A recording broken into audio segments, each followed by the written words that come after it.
Amen? So sa ating pong pag-aaral, ang title po ng ating pong pag-aaralan, ang tema po natin ngayong month ay tinatawag na Christ's victory is the answer. Breaking free from bondages. So Luke chapter 4 verse 18 to 19. So ang ating po namang title ng ating pong pag-aaralan ngayon, From Bondage to Breakthrough. Dinagdagan ko po ito ng subtitle na Living in the Power and Promise of God's Word. Ulitin po natin, From Bondage to Breakthrough. Living in the Power and Promise of God's Word. Ulitin pa po natin. Kayo na lamang po. Sige po.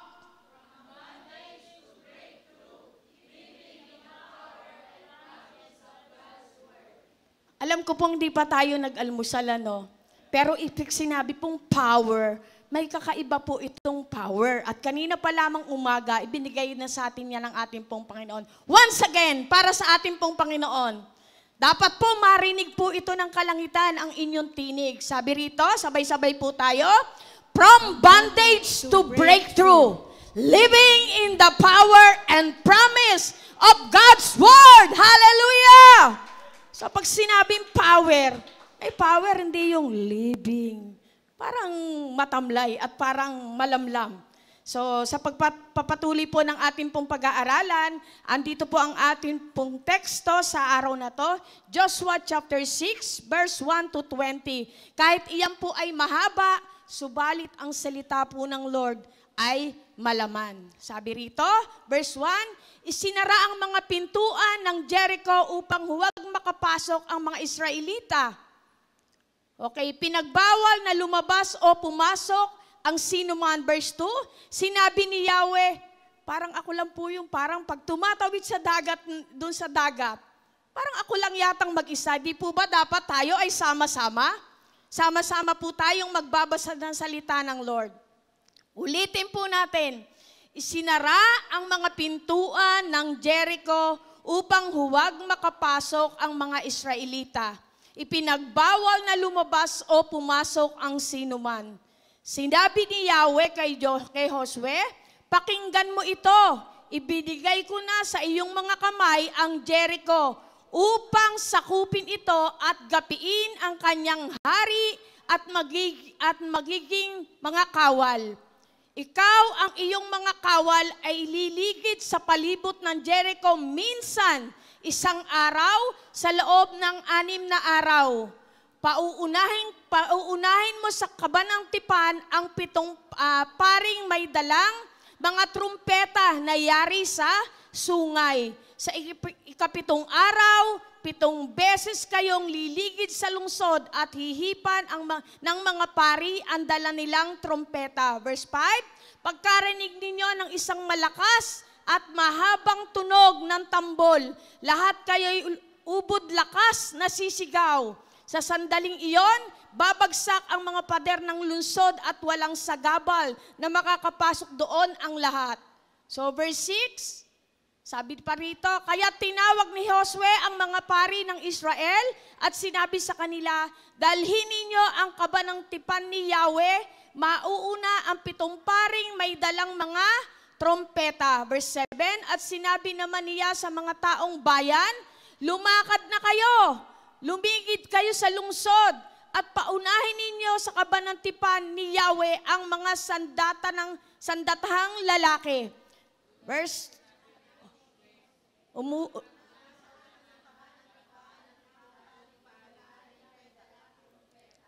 nauna sa mga pari ang unang hanay ng mga kawal. Kasunod naman ng kabanang tipan ang mga kawal na nasa panghuling hanay. Samantalang walang tigil ang tunog ng mga trumpeta. Ngunit sinabi ni Josue sa mga tao, huwag kayong sisigaw o magsasalita man hanggang hindi ko kayo binibigyan ng hudyat. Sa utos nga ni Josue, iniligid nilang minsan sa lungsod ang kabanang tipan ni Yahweh, pagkatapos bumalik sila sa kampo at doon sila nagpalipas ng gabi. Verse 12, sabi po rito, sige, Ay, kinabukasan, maagang bumangon si Josue, binuhat ng mga pari ang kaba ng tipan ni Yahweh. Verse 13, at muling nauna rito ang 7 pari na walang tigil sa pag-ihip na dala nilang trompeta. Muling pumwesto sa unahan nila ang unang hanay ng mga kawal, samantalang ang mga panghuling hanay ay nasa likuran ng kaba ng tipan ni Yahweh. Patuloy ang pag-ihip sa mga trompeta. Nilibot nga nilang minsan ang lungsod noong 2 araw at pagkatapos ay bumalik silang muli sa kampo. Ganito ang ginawa nila araw-araw sa loob ng 6 na araw. Nang 7 araw, bumangon sila ng magbubukang liwayway at lumibot ng 7 beses sa lungsod. Noon lamang nila ito nilibot ng 7 beses. Sa ikapitong libot, hinipa ng mga pari ang mga trompeta at inutos ni Josue sa mga tao, sumigaw na kayo sapagkat ibinigay na sa inyo ni Yahweh ang kanyang lungsod. Sige po, meron pa pong natitirang 4 na verse. Ang buong lungsod at ang anumang matatagpuan doon ay wawasakin bilang handog kay Yahweh. Si Rahab lamang ang kanyang mga kasambahay.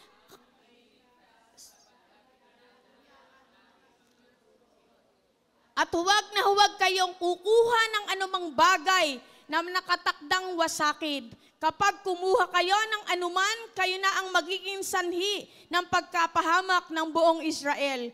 Ngunit ang lahat ng bagay na yari sa ginto, pilak, tanso o bakal ay nakalaan para kay Yahweh at dapat ilagay sa kabangyaman ni Yahweh. Kaya't hinipan ng mga pari ang mga trompeta at nagsigawan ng napakalakas ang mga tao nang marinig iyon. Bumagsak ang mga pader ng lungsod at subalakay sila, nakapasok sila ng walang sagabal at napasok nila ang lungsod. Palakpakan po natin ang Panginoon sa pagkakabasa po ng kanya pong salita. Napakainam po. Pag po binaybay nyo yan at binanghay-banghay, makikita nyo po doon may binanggit na araw. Minsan, 1 araw, sa 6 na araw, sa 7 araw, 7 araw nilang inikutan ang Jericho na tinatawag po natin. Lahat po tayo sa ating pong mga buhay ay may Jericho. Kung titingnan po natin, nararanasan po natin iyan, pero hindi natin natutukoy kung ano nga ba tong Jericho na to sa ating pong mga buhay. So, sa pagpapatuloy po ng ating pong pag-aaralan, sabi rito, kabuuan nito, may harang. At ang Jericho, hindi lang ito basta lungsod, ito ay isang kuta, isang stronghold. Ang Jericho ay isa sa pinakamatandang lungsod sa buong mundo, matatagpuan sa Jordan Valley. At ito ay kasing laki ng 7 hektarya. Itinayo ito libo-libong taon bago ipanganak si Joshua. May pader na ang taas ay 25 feet, ang lapad ay 20 feet, at sa ibabaw ng pader, dito nakapwesto ang mga sundalo na nakakakita ng milya-milya. Jericho ay isang simbolo ng kinatatakutan. So sa iyo pong buhay, pag sinabing gaano ba kalawak ang iyong mga iniisip o nararating ng iyong isip na mga suliranin o pagkabigat o gaano to kataas, hindi ka na ba makahinga? Dahil 20 pa. Pag sinabi pong 25 feet, pag nakakita po kayo ng isang sukat na bakal, dagdagan mo pa yun ng 5. So yung naman daw pong lapad, 20 feet. Biruin mo ang lapad. Gaano ba ang 20 feet? Ganyan kung ganyan, 20 feet. Imagine mong pader yun. Paano yung matitibag? Pero sabi nga, makikita po natin ang kapangyarihan ng Lord, ang hindi kayang gawin ng tao, kayang gawin ng ating pong Panginoon. Sabi nga, doon sa mga nakalipas na taon na ating pong napag-aralan, kaya mong manalo kahit hindi ka lumalaban. Dahil ang laban ay para sa Panginoon. Siya na yung unang nagtagumpay sa ating pong mga buhay. Palakpakan nga po natin ang ating pong Panginoon. So sa pagpapatuloy po, sabi nga po dito, Alam ng mga tao sa Jericho ang Diyos ng Israel. Si Rahab ang nagsabi sa mga espiya sa Joshua chapter 2 na ang buong lungsod ay natutunaw sa takot dahil sa balita kung paanong pinatuyo ng Diyos ang dagat na pula at kung paano tinalo niya ang mga hari. Joshua chapter 2 verse 9 to 11. Dahil dito, isinara nila ang buong lungsod, walang palabas, walang papasok. Ito ang itsura ng espiritual na gapos. Sarado, nakakandado, puno ng takot. Ang gapos ay kahit anong bahagi ng buhay mo kung saan ang takot ang naghahari imbis na pananampalataya. Maaaring hindi literal na pader, pero mga emosyonal, mental, spiritual na hadlang, pader ng kahihiyan, trauma, hindi pagpapatawad, o bisyo. Ang Biblia ay madalas magsalita tungkol sa mga stronghold. Hindi lang pisikal, kundi spiritual at mental. Kaya nga, may nasa saad po, sabi niya, ang sandata ko'y kapangyarihan ng Diyos at nakakapagpaguho ng mga kuta at hindi sandatang makasanlibutan. Sinisira ko ang mga maling pangangatwiran, sinusugpo ko ang lahat ng pagmamataas laban sa Diyos at binibihag ang lahat ng isipan. 2 Corinthians chapter 10, verse 4 to 5. Kaya nga, ang stronghold ay mga mental fortresses, mga pattern ng pag-iisip at paniniwala na nabuo paglipas ng panahon. Madalas, bunga ng kasalanan, trauma o mga kasinungalingang pinaniwalaan. Sa amin nga, sa ating pong mga buhay, meron nga sinasabi, paano raw ba yung boses ng stronghold? Sabihin sa'yo, di ka na magbabago, ganyan ka na. O, tatanda ka ng ganyan. Sabi pa ng iba, ako, di ka na yayaman. Sabi mong Kristiyano ka, ano sinasabi mong yayaman ka? Ganyan ka na. Tamad ka naman, paano kang yayaman? So may mga ganun po tayong boses na naririnig, ano? Hindi ka na talaga, sabi nga, hindi mo na talaga kayang iwanan yung bisyo na yan. Sabi nga nung iba, bisyo, libangan. Pero katagalan, ano po yung nangyayari? Kaya nga sabi niya, sobrang sira na ang buhay mo. Pero watak-watak man yan, wasak-wasak man yan, may isang Diyos na makapagbubuo sa iyong buhay. Amen? Palakpakan po natin ang ating pong Panginoon. Kaya nga, ito ang mga Jericho, mga hadlang sa pagitan natin ng mga pangako ng Diyos. Pero tandaan natin, hindi dinala ng Diyos ang Israel sa Jericho para matakot. Dinala niya sila roon para pagtagumpayin ito. Ikaw, ako, hindi ka na born again at nakakilala sa Panginoon para ka papaghirapin. Your identity is the child of God. Amen? Scarcity is no longer your identity. Ang kakapusan ay hindi mo identity. Ang kasaganaan, prosperity, is your identity, not scarcity. Di po ba? Anak ka ng Lord. Kaya matutunghayan po natin. Kaya nga sabi ng ating pong Panginoon, di po ba sabi niya, thank you Lord, meron pong isang, may devotion po akong ritong nilagay. Ang sabi ko po, thank you po, Lord, that I know the plans you have for me. Victor, not a victim. Conqueror, not conquer. Sasaan po yan? Sabi nga ng Panginoon sa Jeremiah 29:11, ito po'y napakaraming pakahulugan sa ating pong mga buhay. Bago mo matagpuan ng katotohanan, sabi nga ng salita ng Lord, yung mga tabla, yung mga walang kwenta o yung mga maliliit na bagay, madali mo yang makita. Pero ang ginto, katulad ng katotohanan at salita ng Lord, huhukay ka dyan. Talagang huhukay ka, magbabayad ka ng presyo. Gaya rin ng perlas, bago mo pa ito matagpuan, sisisirin mo to.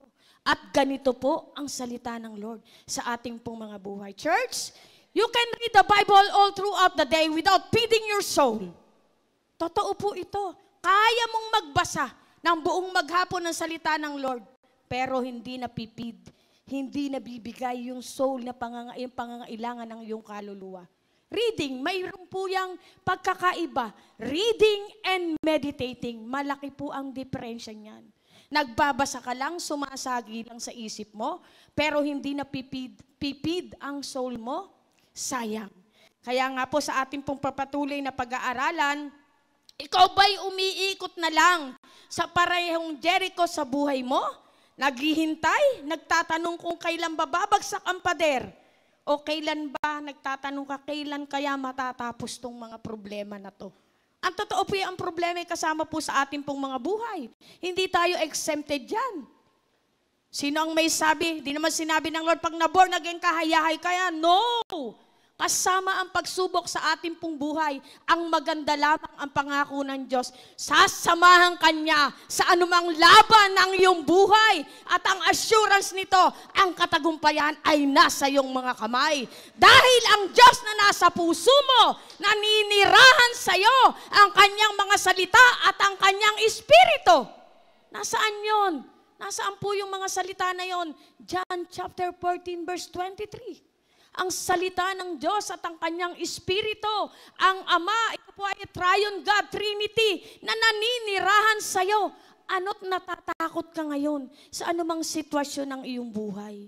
Ano't kinakaladkad ka ng kabagabagan? Ano't nagpapatalo ka kay Satan?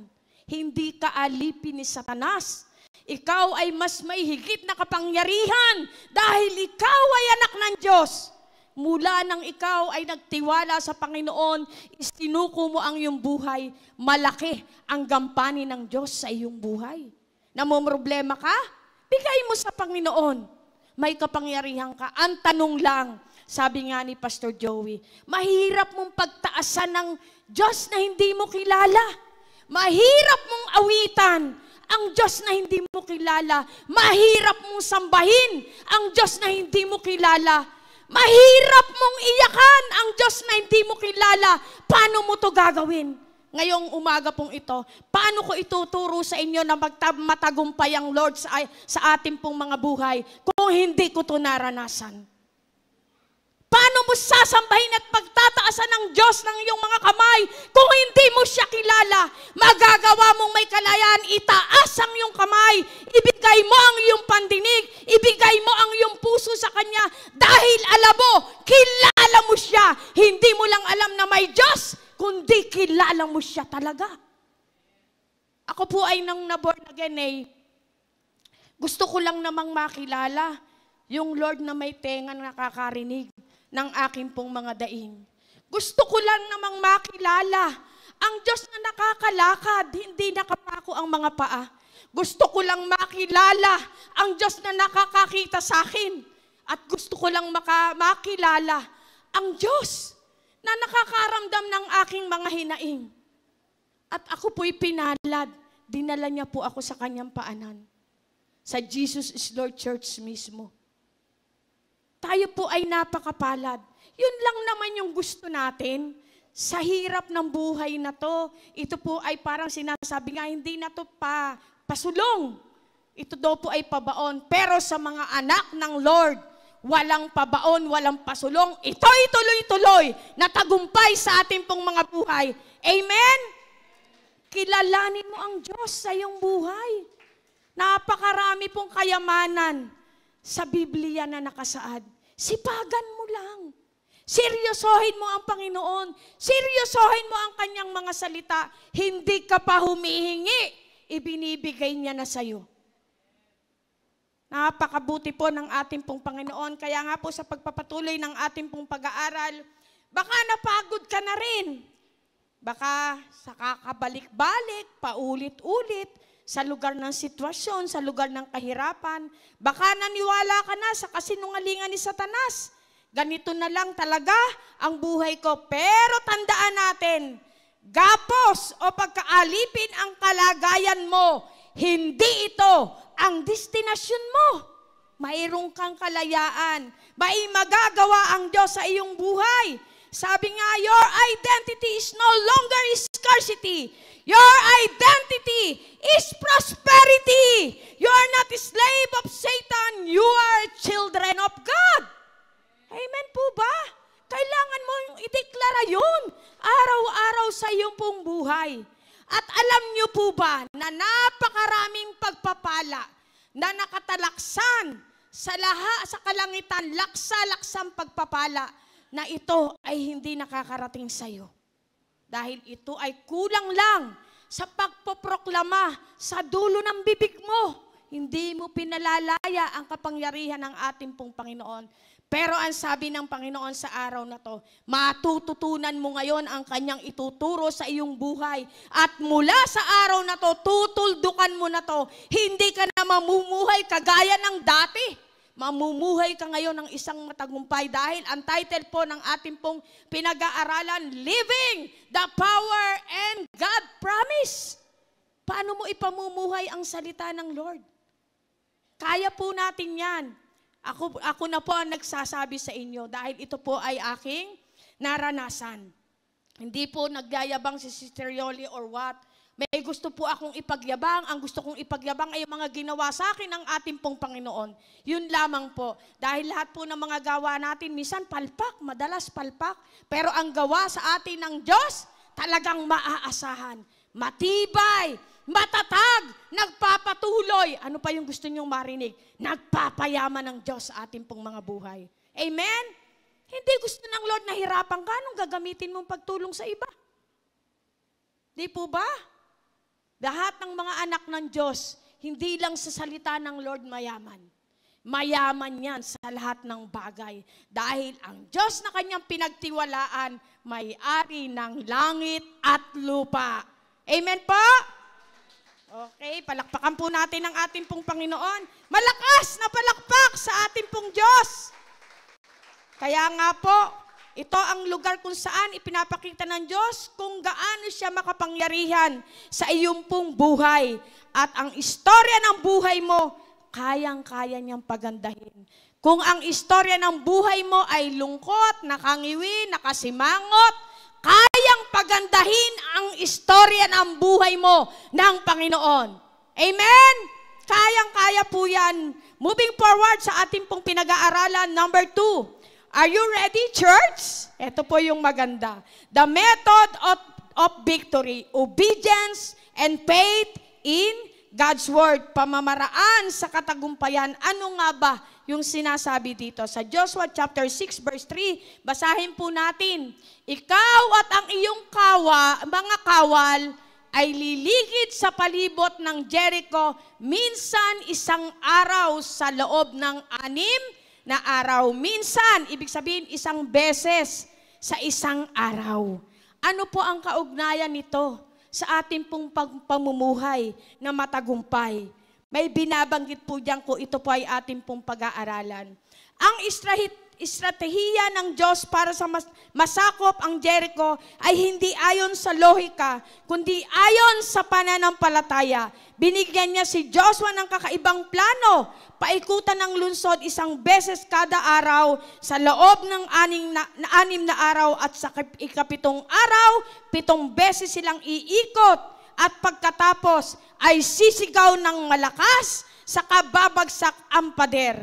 Walang espada, walang artilyera, puro pagsunod at pananampalataya. Meron po doon binanggit kanina, sisigaw ng malakas samantalang, kaya ba talaga? Sigaw mo lang, kaya sisigaw ka ng malakas para lang pabagsakin mo. Yung pader na ang taas ay 25 feet at ang lapad ay 20 feet. Imagine nyo po yung kung gaano kataba. Pero ay mong ganyang kataba yung pader. Tapos ang taas ay 20 feet, talagang matitibag lang to at babagsak pa sa pamamagitan lang ng hiyaw. Wow! Anong kapangyarihan ang meron doon? Tingnan nga po natin. Kaya nga po doon sa Joshua chapter 6 verse 10, kingdom dynamics. Know when to keep silent. Power and promise of God's word. May mga oras na maingay at mga oras na manahimik. Ang paglalakad sa palibot ng Jericho ay isang panahon ng pananahimik para sa mga Israelita at hindi para sa ilang araw lamang. Sabi nga, inutusan ni Josue ang mga Israelita at manatiling manahimik sa loob ng 7 araw habang sila ay naglalakad sa palibot ng mga pader ng Jericho. Bakit kaya? Marahil ang pananahimik sa maraming dahilan para maalis ang pagrereklamo, bad-tempered. Mga tanong, takot, pagdududa, kahinaan ng loob, negativity, at higit pa, ang ganitong uri ng negatibong usapan ay parang paghinga sa isang kislap na tuyong kagubatan. Sa lalong madaling panahon, ang negatibo ay maaaring masunog ang ating pananampalataya at ang ating pagtuon sa Diyos. Sa katulad ng paraan, lahat tayo ay may kasabihang Jericho, mga bagay na tila imposibleng madaig. Mag-ingat tayo sa mga sinasabi natin tungkol sa mga tilang imposibleng balakid na ito. Minsan, mas mabuting huwag na lang magsalita kaysa hayaan ang ating mga bibig na tumakas sa takot at pagdududa. So may narinig po kayo doon, minsan mas maigi pang manahimik kaysa po doon sa magkaroon ng duda ang ating pong pag-iisip. So one time po ako po ay nakinig sa turo ni Brother Eddie, March 26, kailan lamang. Yung sinasabi niyang Hosea 4:6, ang tao daw, ang mga anak niya ay napapahamak dahil sa kakulangan ng kaalaman. Sabi niya po rito, sabi niya, Hosea 4:6, my people, oh my God's people shall perish from lack of knowledge. So ako po ay, sabi ko sa Lord, ako po ay napunta sa lugar ng scarcity. Yung bang lagi kang kapos, may negosyo naman kami, kumikita naman kami. Nagtanong ako sa Panginoon. Sabi ko, bakit ganun, Lord? Nagtatights ako, ginagawa ko yung kung ano yung dapat kong gawin, naglilingkod ako sa'yo. Bakit napupunta pa rin ako sa lugar ng kakapusan? Ano ang sanhi nito at ano ang gusto mong aking matutunan? Sabi ng Lord, yun ang nagrema sa akin. Sabi niya, activate your faith. Narinig ko po yung salita ni Brother Eddie. Sabi ko, activate your faith. Eto na ngayon, yung nangyari sa aking buhay. Sabi niya sa John 6:33, sabi doon, ang sabi ng ating pong Panginoon, ang sinasabi niya sa atin, ang Espiritu ang nagbibigay buhay, hindi ito magagawa ng laman. Ang mga salitang sinabi ko sa inyo ay Espiritu at buhay. So sabi ko ngayon, diniklara ko ngayon. Sabi ko, ikaw ay naging mahirap, Panginoon, upang ako'y maging mayaman. 2 Corinthians 8:9. 2 Corinthians 9:8. Ang Diyos ay able upang supplyan ka, magagawa niya, pasaganain ka sa lahat ng bagay, upang may magamit ka sa pagkakawang gawa. Dagdagan pa, diniklara ko pa ngayon. Proverbs 11:24, Lord, ikaw, ang sabi mo sa iyong salita, ang taong mapagbigay ay lalong yumayaman. Matthew 6:25, sabi niya, wala kang dapat alalahanin. Philippians 4:19, you will supply all our needs. Diniklara ko po yun. So sabi ko, Lord, ito yung sabi mo pag nagbigay ako sa iyo, siksik-liglig pa at umaapaw ang ibibigay mo. Luke chapter 6:38. At ito na po yung pinaka-ultimatum. Lord, ang sabi mo sa 3 John 2, holistic blessing ang ibibigay mo sa akin. Naghamon si Brother Eddie, gawin daw ito ng 7 araw. Abay, ako'y sumunod. March 26, diniklara ko yun. Minsan, isang araw, kada umaga. Dinideklara ko yun, araw-araw, at hindi malakas, at hindi mahina, malakas talaga. Sabi ko, tingnan ko nga, subukan ko nga kung talagang ito'y epektibo. Aba, epektibo nga!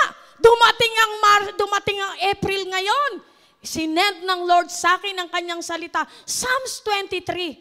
Sabi ko, nadagdagan na ngayon yung proklamasyon ko. The Lord is my shepherd and my best friend. I have more than enough.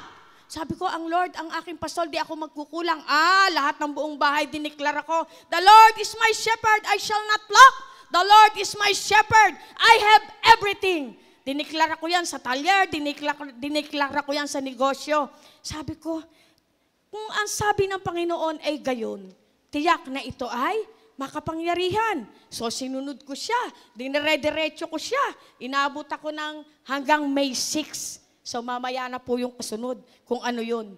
Sabi nga, bakit ganun ang plano ng Diyos? Dahil ang layunin niya ay hindi lang gibain ng pader, kundi hubugin ang puso ng kanyang bayan. Gusto niyang matutunan ng Israel na ang tunay na tagumpay ay hindi dahil sa lakas ng tao, kundi dahil sa tiwala at pagsunod sa kanyang salita at presensya. So, yun po yung naranasan ko. Sabi ko, May magic kaya doon sa mga salita ng Lord? Sabi niya, may buhay at makapangyarihan Tiyak na ito'y magaganap. Pinractice ko ng pinractice, inapply ko ng inapply. Di ako na magkanda-ugaga sa pagdideklara. Pero mamaya, ikukwento ko po sa inyo kung ano yung magandang ginawa ng Panginoon sa aking buhay. Are you excited, church? Bakit po? Lutong-luto na to. March 26 pa lang pala, inumpisahan na ng Panginoon. Up to now. Sino po ang nagdeklara kaninang umaga bago pumunta rito? Sino ang nagdeklara ng salita ng Lord? Ako po may isang patutuan, maisingit ko lamang po. Noong pong Wednesday, pumunta po kami doon sa Bunlo. Sa loob-loob ko lang, tawagan ko kaya si Pastora Presi, tinawagan ko siya. Sabi niya, hindi nga ako pupunta. Ay, hindi ka po ba pupunta? Sabi niya, pero kung tinawagan mo ko, pupunta tayo. Wow, pupunta tayo. Excited ako. Nag-pray ako ngayon. Sabi ko, Lord, hindi kami mata-traffic. Mayroon kaming parking. Mayroon kaming upuan. At kami ay iyong pagpapalain. At ano po yung nangyari? 3,300 ang tao during that time. At kami po ay late. Imagine nyo po, tumabi lang kami sa gilid na ganyan. Dumaan si Pastor Joey. Sabi ni Pastor Joey, wala nang upuan. Ay, okay lang po, dito lang po kami. Ayaw po namin sa taas dahil ano po ay puno na ng tao. Abay, nakagilid po kaming ganyan. Abay, sinundo kami ni Pastor Rapi.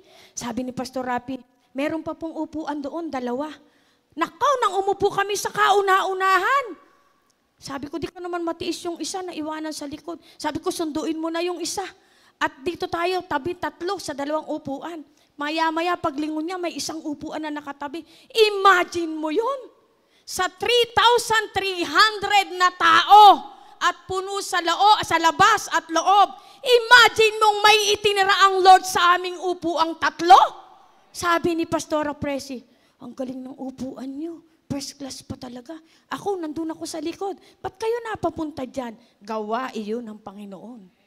Di po ba? Palakpakan po natin ang ating pong Panginoon.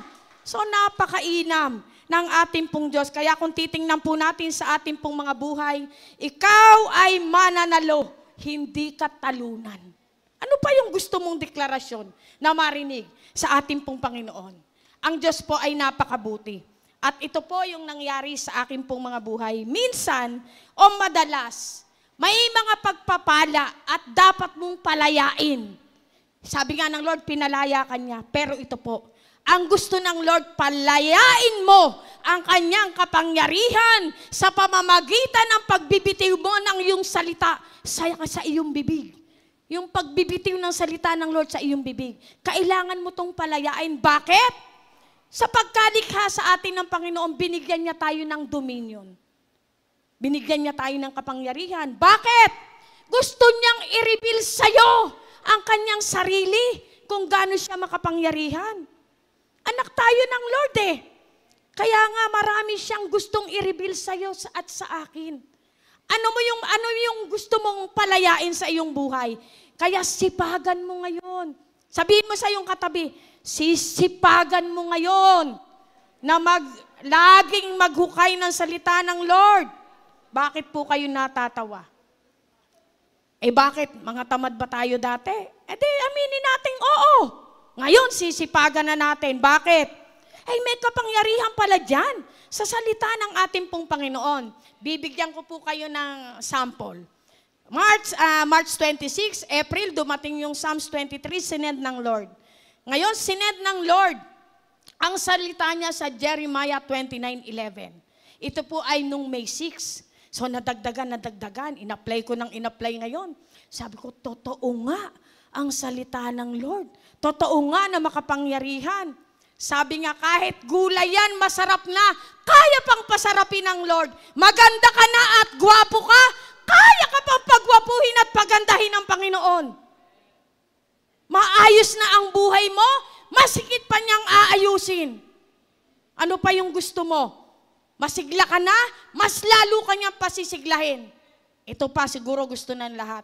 Mayamang ka na, lalo ka pa niyang pagyayamanin. Sino ang hindi manginginig niyan? Sa salita ng ating pong Panginoon, kaya niyang gawin yan. Bakit? Napatunayan ko po iyan Sabi ko, Lord, ba't mo ba ito binigay sa akin? Una po ang plano ko, di ko ipamigay. Sabi ng Lord, ibinigay ko yan sa'yo para ipamigay mo rin. So, may Bible study kami rito, So, in-apply na namin. Bakit mo pagtatagalin pa? Ayun na pala yun. So, ang ginawa ko po ngayon, Jeremiah 29:11. Ito po yung mga deklarasyon. At sabi nga, nabanggit ko na po kanina, dapat kilala mo ang Diyos sa iyong buhay. Dapat mong ipagmalaki, tapat, nagpapagaling, nagpapala, nagbabago ng buhay, nagpapalit ng puso, nagre-renew ng isip, nagdi-deliver, nagre-redeem, nagpoproteksyon, nagpapatalino, nagpapaunawa, nagpapalaya, nagpapalakas, nagbibigay buhay, gumagabay, nangunguna, nagsasalita, nakikinig, nagtutuwid, nagtatama, nag-i-encourage, nag-aangat, nagmamahal, at higit sa lahat, nag-aaliw sa ating pong mga buhay. Iyan po yung deklarasyon. So, inulit-ulit ko po yan. Ito pa, sabi nga, Jeremiah 29:11, I thank you, Lord, that I know that the plans you have for me, plans of good and not evil, plans of prosperity, not calamity, to give me future and hope. Ang plano ng Diyos sa'yo, kapag ikaw ay nagmamaneho at ikaw ay natatakot, kinakaladkad ni Satanas ang iyong isip, sinasabi sa'yo, baka mayroong banggaan ganyan, ang deklarasyon mo, I know, I thank you, Lord, dahil alam ko ang plano mo sa akin, kaligtasan, hindi kapahamakan. Kapag ikaw ay nagigipit, ano ang plano ng Lord sa'yo? Alam ko ang plano mo sa akin, Panginoon, hindi kakapusan, kundi kasaganaan. Marunong ka dapat magdeklara ng salita ng Lord. Nanghihina ka, dinideklara ko ngayon, sabi mo sa Panginoon, dinideklara ko ngayon sa kahinaan, kalakasan. Di po ba? Nagugulumihanan ka, ideklara mo ang kapayapaan. Iyon ang plano ng Lord sa'yo. Di po ba? Ang dami. Nahihirapan ka. Ang plano ng Lord sa'yo ay kaginhawahan, kapayapaan kapag ikaw ay nagugulumihanan. Sabi nga, command your day and the day will follow. Sabi nga, sa umaga pa lang, ikaw ang bantay ng tarangkahan ng iyong pong buhay. Ikaw ngayon ay anak ng Diyos. Hindi ka nananalangin katulad ng isang alipin. Ikaw ay isang hari na magkukuman sa iyong araw. Kapag ikaw ay hindi ka nagsalita at hindi ka nagkuman sa umaga pa lang, ang kayos at kagulumihanan ang patuloy na testing sa iyo na magbigay ng iyong araw. Imagine mo po yon. Command your morning. Sabi nga dito, sa mga susunod, sabi nga, ako po ay mga, diniklara ko po lahat. Sabi ko nga sa Panginoon, when you speak peace into your homes, speak strength into your body, speak clarity into your mind, speak favor into your thought, speak blessing over your family, speak blessing over your work, speak blessing over our health, and speak blessing sa ating pong mga buhay at hanap buhay. Declare peace, you carry peace. Declare victory, you walk in victory. Speak life, you sow life. Into your relationship, declare harmony and forgiveness. Speak abundance in your finances. You are not a victim of the day. You are a commander of it. And the authority of heaven rests on your tongue.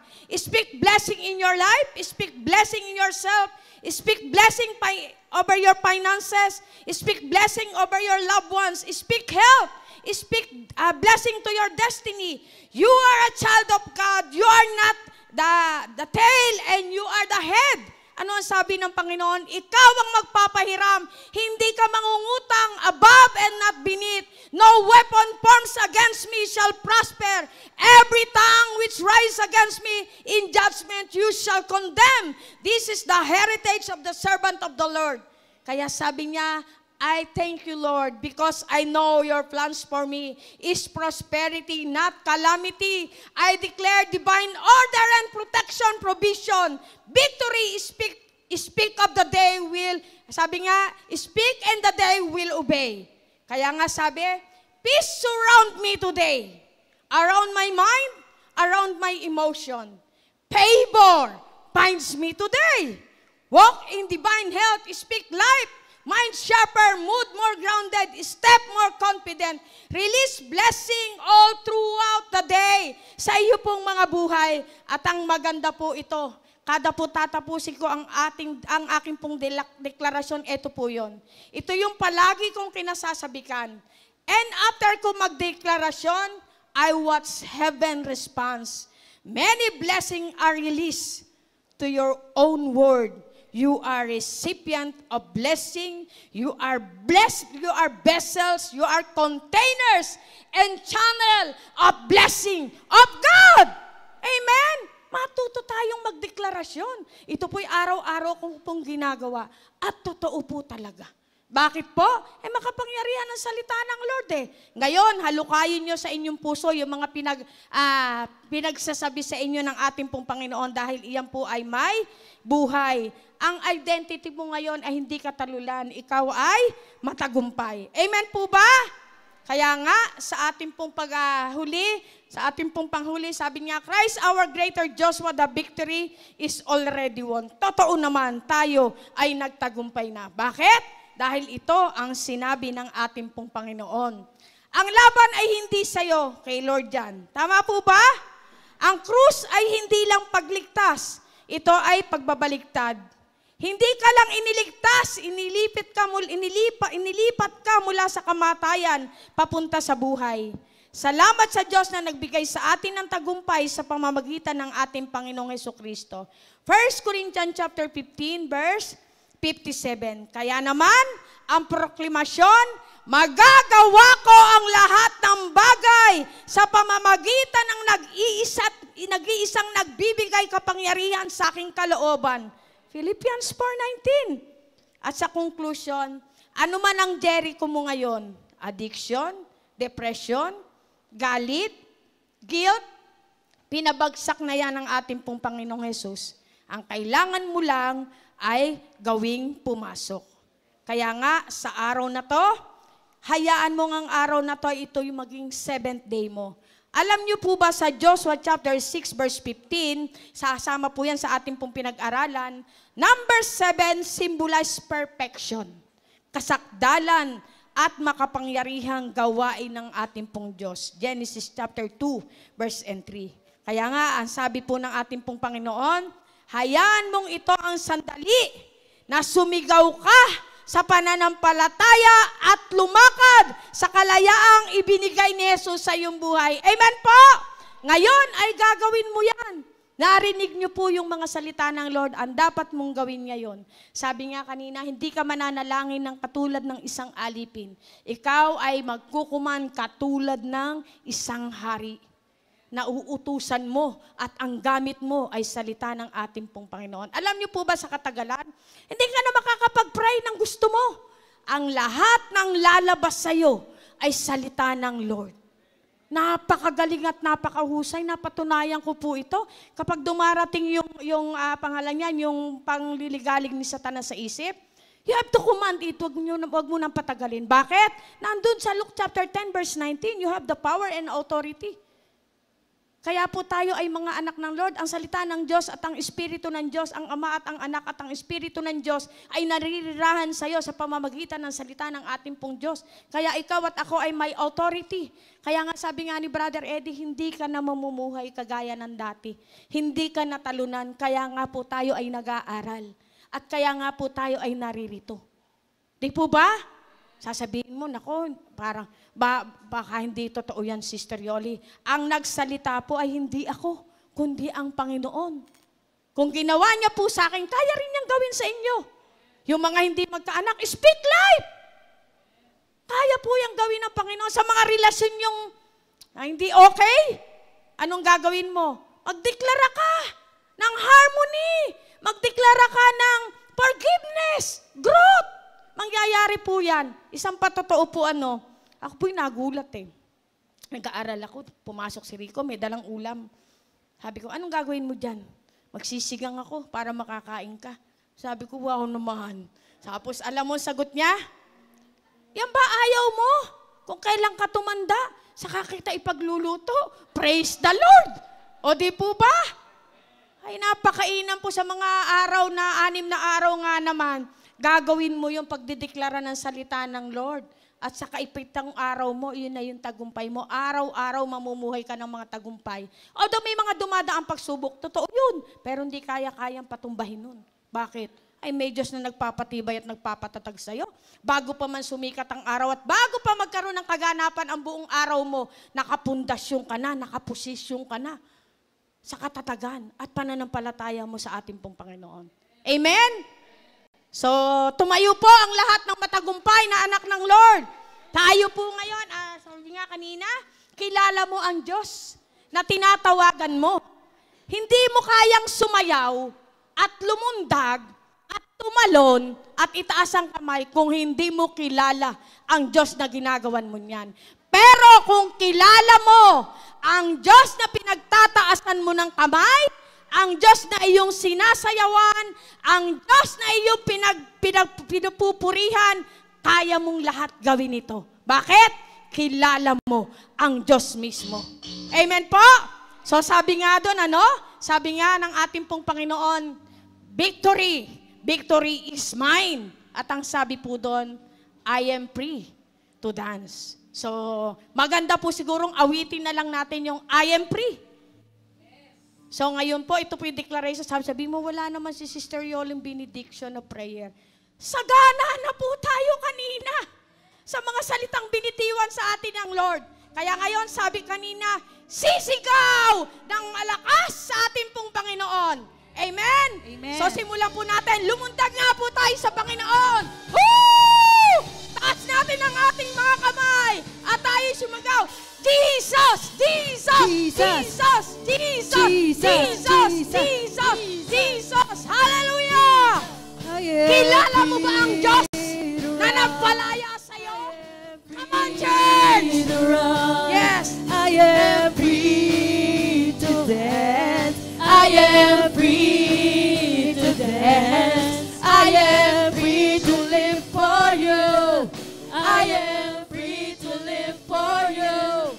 I am free. I am free. Sige po, yung mga uhod na yan, kayang palakasin niya ng Lord. Through you the blind will see. Through you the youth will sing. Through you the dead will rise. Through you all hearts will praise. Through you the darkness flees. Through you my heart sings, I am free. Yes, sabi doon, sige po. I am free to run. I am free to run. Saglit lamang po. Saglit lang. Saglit po, saglit. Sabi po doon sa awit, I am free to dance. I am free to run. Ikaw ay pinalaya na, binigyan ka na ng katagumpayan. Palayain mo ngayon ang kapangyarihan ng Diyos na nananahan sa iyong puso at isipan. Go, church! Yes, Lord! Para sa iyo to aming Diyos na makapangyarihan. Yes, ibigay mo na ang iyong pinakamainam.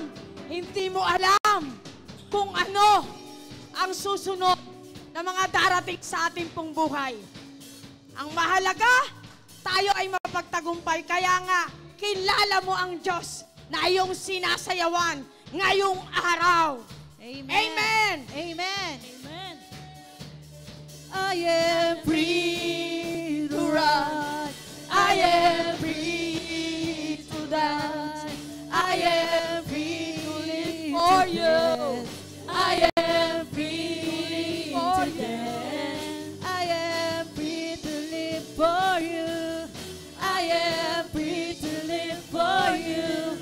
I am free. I am free. Isa pa, I am free. Sabi po doon, I am free to run. malis po kayo sa inyong inangapwestuhan. I am free to dance. I am free to dance. I am free to live for you. I am free to live for you. I am free.